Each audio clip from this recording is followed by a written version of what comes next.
JN palace में कुम्हार समाज की प्रेस कॉन्फ्रेंस। झामुमो प्रत्याशी के पक्ष में समर्थन की घोषणा। घाटशिला विधानसभा उपचुनाव को लेकर अब कुम्हार समाज ने अपनी स्थिति स्पष्ट कर दी है।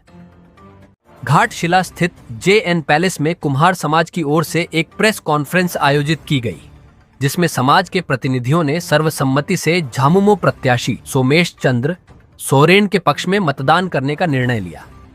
समाज के पदाधिकारियों ने कहा कि झामुमो सरकार ने कुम्हार समाज के उत्थान के लिए चलाई योजनाओं के मांग करेंगे ताकि आने वाले समय में उनके हित में काम जारी रहे।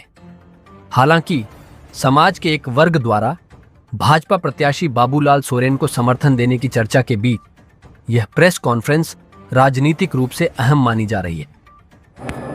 मैं साधु चरण पाल आदिम कुमार महासंघ झारखंड का महासचिव हूँ और इसके अलावा बहुत सारे समाज और संगठन से जुड़ा हुआ हूँ। मेरा स्वभाव ही है समाज सेवा।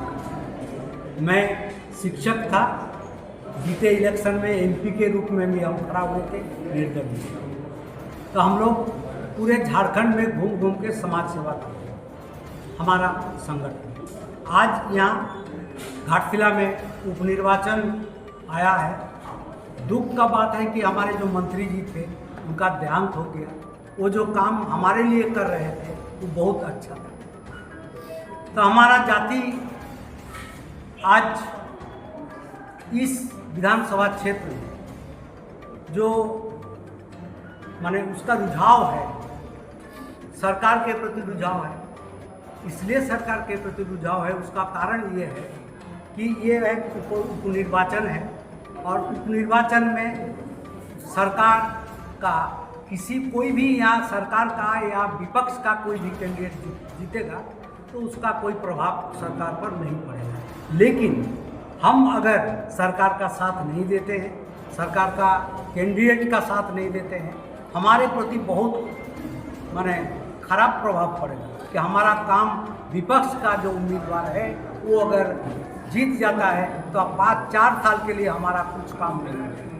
और इस पीरियड में हमारे रूलिंग पार्टी के कैंडिडेट को हम अगर जिता देते हैं और जीत जाता है तो हमारा काम होगा। सरकार से हमारा पहली डिमांड है यहाँ के कुम्हारों का कि माटीकोला भवन बोर्ड का गठन किया जाए, जो आज तक नहीं हुआ है।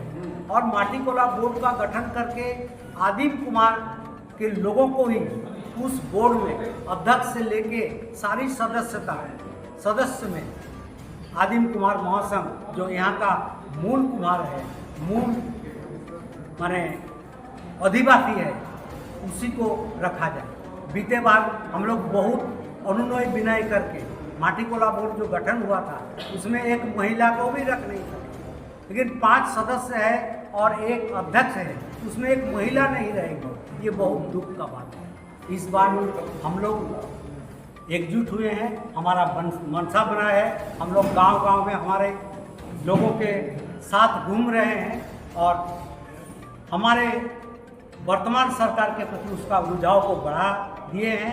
हम लोग चाह रहे हैं कि इस बार हमारा कैंडिडेट ही माने इस वोट में जीतेगा।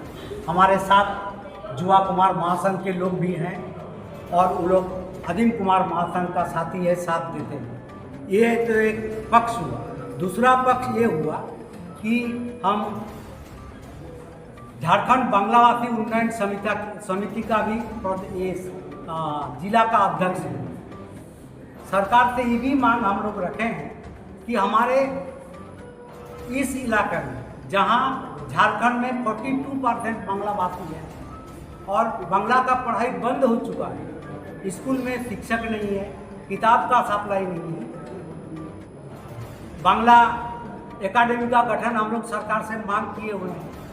बांग्ला को झारखंड का द्वितीय राजभाषा का मांग किए हुए हैं। वो तो राजभाषा कभी कभी निकलता है कि बांग्ला द्वितीय राजभाषा हो, लेकिन स्थायी रूप से उसका स्वीकृति आज तक नहीं हुआ। हमारे यहाँ बांग्ला भाषी इस विधानसभा क्षेत्र में 80% बांग्ला भाषी हैं और उसका हम नेतृत्व करते हैं। तो वो लोग भी चाहते हैं कि सरकार हमारे मांगों को माने, तो हम भी सरकार के साथ हैं।